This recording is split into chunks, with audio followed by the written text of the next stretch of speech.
Okay, good morning students. Now today we're going to look at a simple program. That simple program is rather going to be, and I have it displayed in somewhat of an IPO chart here. IPO meaning input, process, output. IPO charts are so simple that it hardly even makes sense to really teach it as a topic. They are very, very simple. But we'll use them a few times so you will basically get the gist of how they work. So basically what an IPO chart does is that you break your program down into three areas. Input, in other words, what do you need to put into the program to get it to work? We're putting in num1, num2, num3 because what we want to do, input three numbers, we're going to calculate the difference of the first two numbers. We're going to calculate and display the sum of all three numbers. Then we're going to find the product of the second two, this is num1 and num2, num2 and num3. And then we're going to find the quotient also of the last two numbers. Alright, simple, easy peasy, lemon squeezy if you call it that. Alright, the process is where we do the calculations. That's right in the middle here. So the process is where we do the calculations. Remember, the input is what we need to put in. The process is the calculations, what we need to carry out. And by extension, later on, less than, greater than, not equal to, all of those things will be a part of the process later on in other videos. And then what do we want to output? What do we want the program to show? I've taken the liberty to compile a small program here, a simple little program, not very long, just about 20 something lines of code. So this is what the program looks like.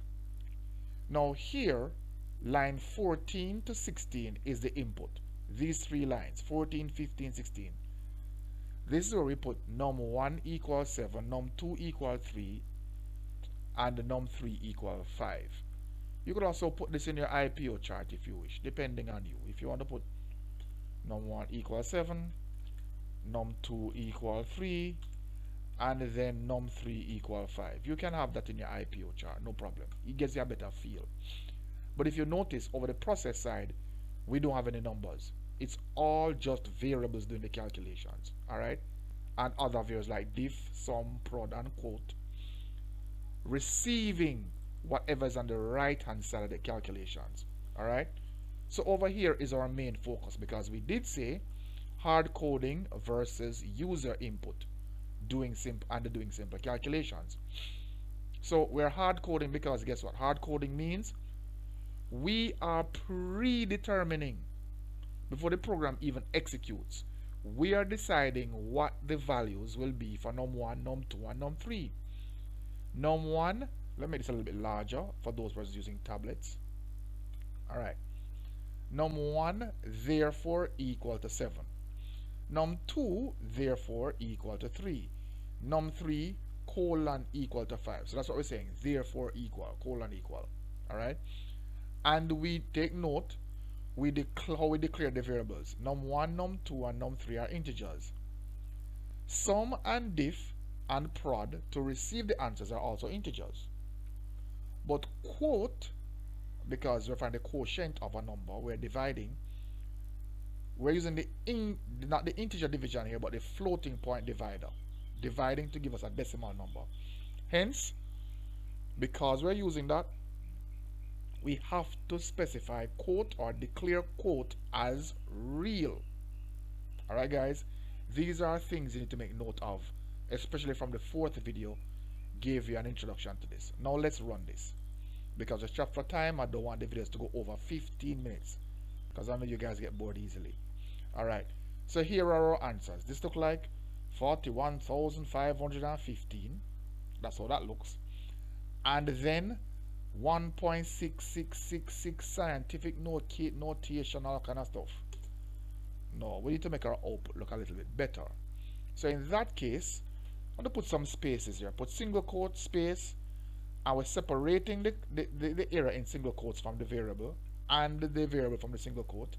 So variable, comma, what's in the space inside the single quote. Then single quote, and then the variable itself. Alright? So just making that clear here. Alright? Then you have to have a comma to separate each element. So space, and then I have to put a comma here. Alright, and then we can put the space on either side. Doesn't have to be over this side, it can be on this side as well. Alright, space, but then I have to put a comma here. So comma has to be there between the single quotes, after the single quotes, and before, as well between the variables. So let's run this and see if this reads any better for us. It's supposed to run by now. Let us see. Alright, now we have 4, we have 15, we have 15 again, and we have same scientific notation. Yes, we need to go and fix that. So, because quote is declared as a real, is going to have decimal numbers. So now we need to format the decimal numbers by saying colon 0 spaces, colon, let's say 1 space, 1 decimal point. So colon 0 spaces, colon 1 decimal point. Now this is hard coding, remember? And now let's run this. We run it, and here we have the answers. Let's see. But somehow I think I might have left one off. Prod is there. No, everything is there. Alright, cool. That's good. So let's get to work. Now here's what we see. Difference of the two numbers. The difference between num1 and num2, num1 and num2 should be what? 4, right? Difference between num1 and num2, 4. Because this is num1 minus num2, 4. Alright. Then we go again. The sum. If we add all three numbers up, we see 7 plus 3 is 10 plus 5 is 15. Here's our 15 here, right here. Then we said the prod. Prod is num2 times num3. Num2 is 3 and num3 is 5. So again we get 15. Here it is. And then we say the quotient really is this. The calculation is num3 divided by num2. So num3 is 5 and we're dividing that 5 by 3. So it goes one time with some remainder, and that is what we get for our answer, 1.7. Make sense? So this is where we're hard coding data. So let's go versus, because we said versus user input. I prefer user input. So let's get rid of all of this part here. And I don't even need to do that. You know, let me make my life a little bit shorter here. Not make my life, make my work a little bit shorter. Why would I want to shorten my life? Alright, so go right line. Oops, I need some assistance to help me spell it now. Right, and I prefer to use right, sorry. Right, single quotes, enter a first number. Until I can't spell. Alright, semicolon. And then now I will come down here and then I can say read ln open and close brackets, and that's that. Alright, then I come down here and I'll put again right, not right ln, I prefer right, enter a second number. Let me put this second number, put a space and semicolon, and then I can come down here now and then I put read ln open bracket close bracket here, and I'm making good time so far. Then I can go right again, open bracket, enter a final, single quote, enter a final number, and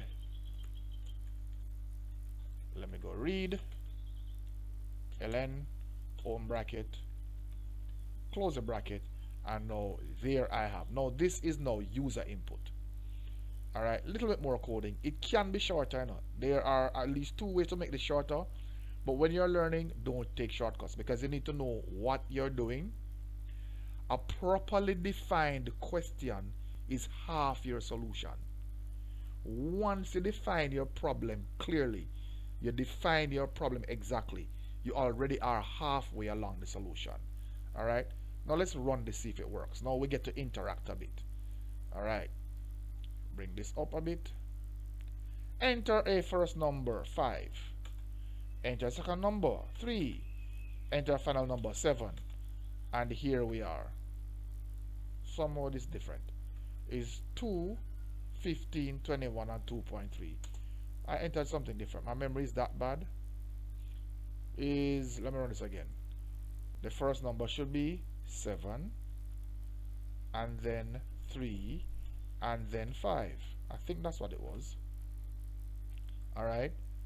Right, no, right, exactly. So it's 4, 15, 15, and 1.7. That's exactly what I had the first time. The program does exactly what it's supposed to do. So if you notice here, line 4, right here, all of this here, let me put a comment here. Single line comment. 2/, lines 14 to 19 is the input part of your IPO chart, right? And then bring this up a bit. All right, then go here, bring that down, then single line quote again, lines 22 to 25 is the process area of your IPO chart. Somehow I think it's best to put this in all caps. Alright, process, so it really stands out to you guys. Input. Alright, and then now the last line down here, single line comment again, line, oops, don't have all caps, line 26 is the output section of, why can't I spell, section of the IPO chart. So this is what we're doing. So, and if you run the program, it runs the same way, no problem. It will ignore the comments. So enter a first number 7, enter a second number, that was what again, 3, and then the third number 5, and then here we have our answers. Alright, so that is what works for us, and this is how our program works with user input. Now let's go a bit here. Why did I put a space here? Let me remove the space and run this, for example. If you notice it comes up, enter a first number. If I put, let's say 7, you realize it looks kind of funny, there's no space. Alright, so that is why I prefer to put a space here, so that, you know, it kind of reads a little bit better. Alright, and there was something else I wanted to remind you of as well. I am hoping that, you know what, I'm going to leave the simple calculations for another video, so we can go and do that thoroughly. Alright, so remember, the line 29, 26, and 20, those are just comments for a coder, a programmer, to note different sections of this program as a reminder. Line 1 to 4 basically stating what the program is supposed to do, what we're trying to do here with the program. Line 6, remember, is the name of the program. So anyway, so the word program in Pascal, and then you see a phrase also coming afterward, has to have no space at all in there, no spaces, you can use underscores, fine. That is the name of the program. var, after var short for variables, where you're declaring your variables. These will start to feel automatic after a while. Remember, however, why we put quote as real. We find the quotient, we're dividing, and we use this divide sign, which means floating point division. We are going to get a decimal number.